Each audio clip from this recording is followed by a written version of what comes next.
औपचारिक राज्य बना तब क्री जनजाति के देखभाल करने वालों के वंशजों को जमीन के हिस्से दिए गए। उन्हीं में से एक थी एक छोटी सी लड़की सारा रेक्टर। उसे भी जमीन का एक टुकड़ा मिला, लेकिन सारा खुद नहीं जानती थी कि उस जमीन का क्या किया जाए। वो जमीन देखने में बिल्कुल बेकार लगती थी। चारों तरफ सूखी मिट्टी, जहरीले सांप और बार बार आने वाले तूफान। सारा के पिता जो का कहना था कि ऐसी जमीन को बेच देना ही बेहतर है, लेकिन एक दिन सारा ने कुछ अजीब महसूस किया। उसे लगा जैसे उसकी जमीन के नीचे कुछ जोर जोर से बह रहा हो। ऐसा लगा मानो जमीन के अंदर कोई दहाड़ती हुई नदी छुपी हो। सारा को पूरा यकीन था कि नीचे तेल है। उसने अपने माता पिता को बताया, लेकिन किसी ने उसकी बात पर भरोसा नहीं किया। हालत इतनी खराब थी कि उसके परिवार के पास जमीन का टैक्स भरने के लिए $30 भी नहीं थे। फिर भी सारा अड़ी रही। उसने कहा, भगवान ने मुझे सुनने के लिए कान दिए हैं, मुझे ये जमीन किसी वजह से ही मिली है। इसके बाद सारा अपने पिताजो के साथ तेल कंपनियों के दफ्तरों के चक्कर लगाने लगी। लेकिन उस जमाने में एक अश्वेत आदमी को दफ्तर में घुसने तक नहीं दिया जाता था। हर बार जो को अपमानित करके बाहर निकाल दिया जाता।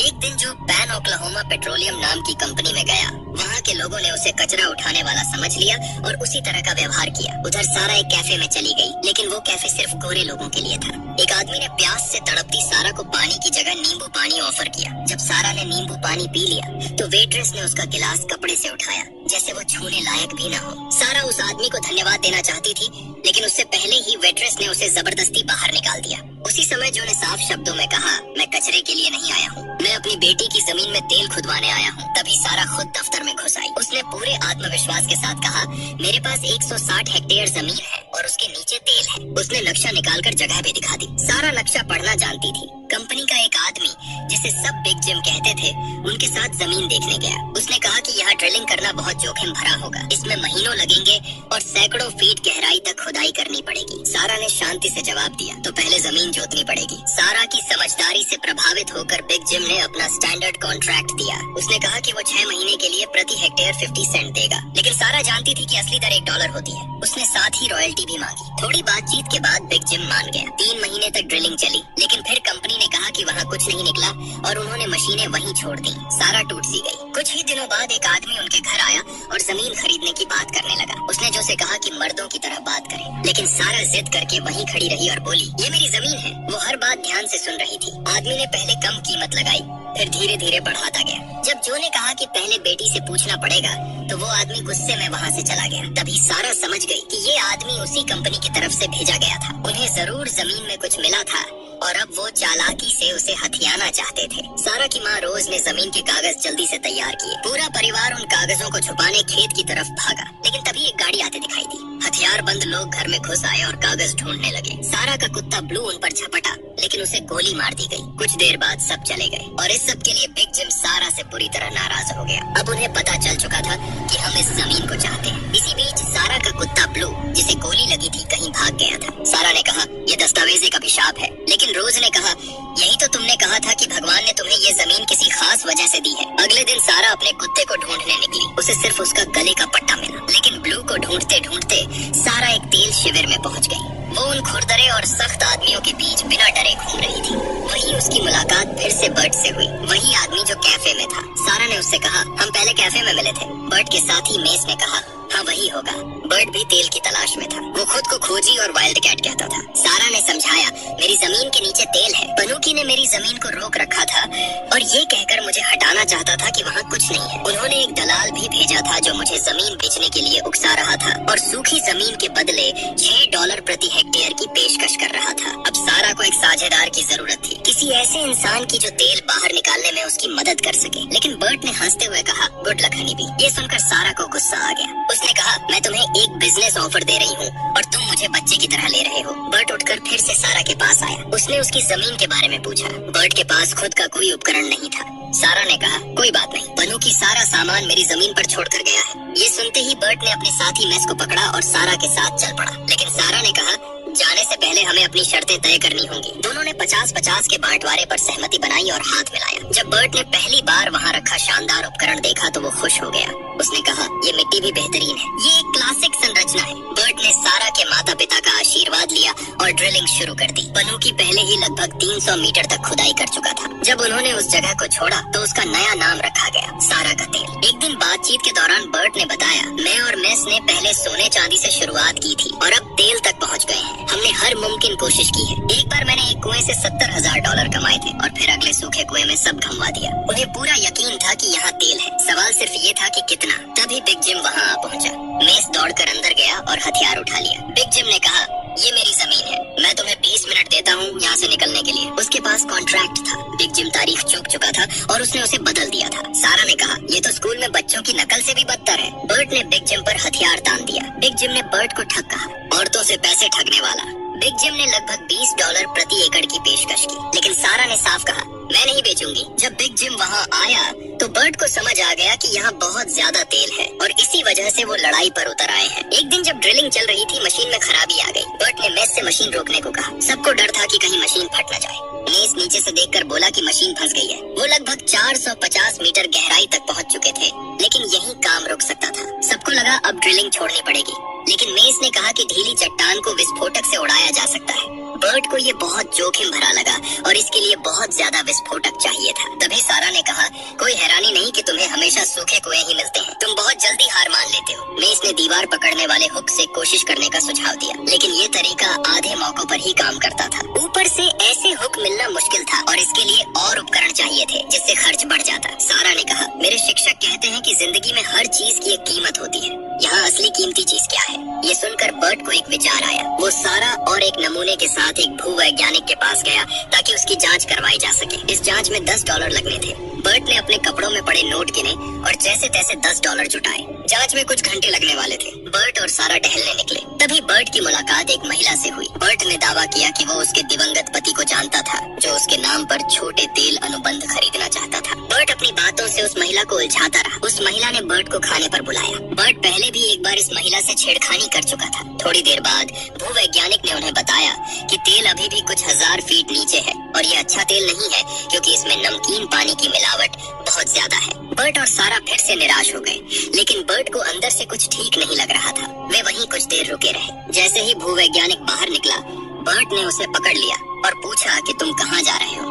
भूवैज्ञानिक ने बताया कि वह नमूना पनोकी के पास ले जा रहा है। उन्होंने उसे पैसे देकर खरीदा था। अब जरूरी था कि जांच सही जगह करवाई जाए। बर्ट ने कहा कि ऊपर पहाड़ियों में एक बूढ़ा आदमी रहता है जो असली काम जानता है। उसने एक शब्द कहा जो नस्ल भेदी था। ये सुनकर सारा को गुस्सा आ गया। बर्ट को समझ आ गया कि उसने गलत बात कह दी है। उसने सारा से माफी मांगी। सारा ने कहा कि कुछ लोग ऐसे ही बोलते हैं। बर्ट ने कहा कि मैं वैसा नहीं हूँ। सारा ने कहा कि अब जो शहर आने वाला है उसका नाम टैफ्ट है। वो एक अश्वेतों का शहर है या था। वे ऐसे आदमी को ढूंढ रहे थे जिसके पास किसी बड़ी यूनिवर्सिटी की डिग्री नहीं थी, लेकिन उसने दावा किया कि वो जिंदा किसी भी भूवैज्ञानिक से ज्यादा जानता है। उसने जांच के लिए $5 मांगे। बर्ट और सारा वहीं बैठे रहे जब तक जांच पूरी नहीं हुई। जैसे ही जांच खत्म हुई, भूवैज्ञानिक घबरा गया। उसने कहा कि उसने ऐसा पहले कभी नहीं देखा। इसका घनत्व खतरनाक रूप से ज्यादा है। गुरुत्व का मापा गया मान 40 डिग्री था, जो बेहद दुर्लभ था। कच्चा तेल इतना शुद्ध था कि ये पूरा इलाका ओक्लाहोमा का सबसे अमीर तेल क्षेत्र बन सकता था। सारा के पास रेलगाड़ियों जितना तेल था,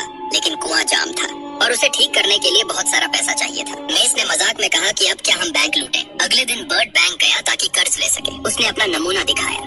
बर्ट को दीवार पकड़ने वाले हुक के लिए $2000 चाहिए थे, लेकिन बैंक ने जाम कुएं के लिए कर्ज देने से मना कर दिया। उन्हें ये बहुत जोखिम भरा लगा। जब बर्ट बाहर जाने लगा तो उसने कुछ महिलाओं को देखा। वो कैफे के सामने उनसे छेड़खानी करने लगा। एक के बाद एक महिला को उसी कैफे में ले गया। सारा दूर से सब देख रही थी। वो सीधे उनके पास गई और कहा कि मैं बर्ट की बिजनेस पार्टनर हूँ। उसने महिलाओं को अपनी बात समझाई कि उन्हें उपकरण चाहिए और वो बहुत महंगे हैं। बर्ट दूसरी लड़की से भी बात कर रहा था। उसने कहा कि वो ठीक है, लेकिन मुझे लगता है कि वो तुम्हें ज्यादा पसंद करता है। वहाँ की वेट्रेस ने किसी जज को बुला लिया। जैसे ही बर्ट और सारा ने जज को देखा, वे उठकर वहाँ से चले गए। बर्ट ने जाकर विस्फोटक खरीदे। दुकानदार ने सारा को देखा और उसकी तरफ बढ़ा। बर्ट ने कहा कि ये मेरी तरफ है।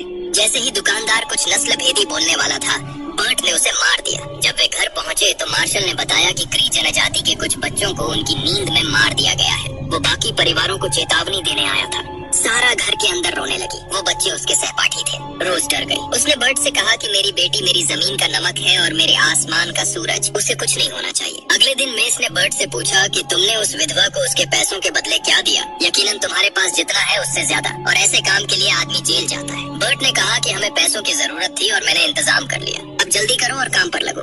उन्होंने फिर से इंजन चालू किया। सब खुश थे कि काम फिर से चल पड़ा है, लेकिन मुसीबत अभी खत्म नहीं हुई थी। मशीन फिर से फंस गई और उसी समय कई गाड़ियां उनकी तरफ आती दिखी। पनोकी का वकील सारा को कुछ कागज देने आया था। ये मुकदमा था जिसमें पनोकी की सारी मशीनें वापस मांगी जा रही थी और पूरे तेल पर दावा किया जा रहा था। उनका कहना था कि सारा ने गैर कानूनी तरीके से उन्हें जमीन से बाहर निकाला है, क्योंकि एक उप समझौते पर उसके हस्ताक्षर थे। बर्ट हंस पड़ा। उसने कहा कि एक 11 साल की लड़की ने तुम्हें बाहर निकाल दिया। बर्ट ने साफ चेतावनी दी कि अगर पनोकी का कोई भी आदमी इस जमीन पर पैर रखेगा तो उसे गोली मार दी जाएगी। वकील ने कहा कि उसके मालिक की तरफ से बर्ट के लिए एक उदार प्रस्ताव है और उसने कहा कि ये पूरा मामला सालों तक अदालत में चल सकता है, लेकिन बर्ट ने प्रस्ताव सुने बिना ही मना कर दिया। इसके बाद उन्होंने उसे मारना शुरू कर दिया। बर्ट बिग जिम के साथ गाड़ी में बैठा था। बिग जिम ने कहा कि देखो कितना शानदार सौदा है, लेकिन इतनी सारी दौलत का ये छोटी लड़की क्या करेगी? अदालतों को भी चिंता है। स्थानीय जज इतने आलसी हैं कि अनपढ़ और कम उम्र के पूर्व गुलाम लोगों के मामलों में पड़ना नहीं चाहते।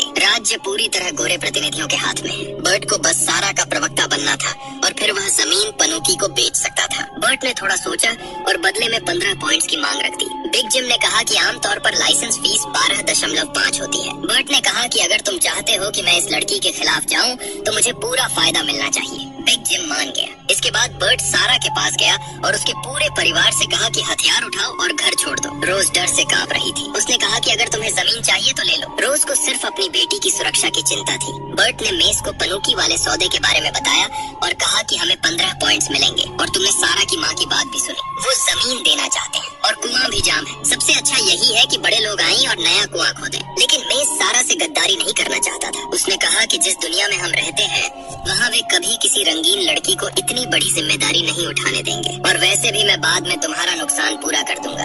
जब सारा का परिवार घर लौटा तो उनका कुत्ता वापस आ चुका था। वो जिंदा था। उसे देखकर सब खुश हो गए। उसी शाम रोज ने सारा से पूछा कि अगर मैंने पहले पूछा होता तो पुराने ब्लू को वापस पाने के लिए तुम क्या देती? सारा ने कहा सब कुछ। रोज ने पूछा कि क्या तुम अब भी ऐसा ही सोचती हो?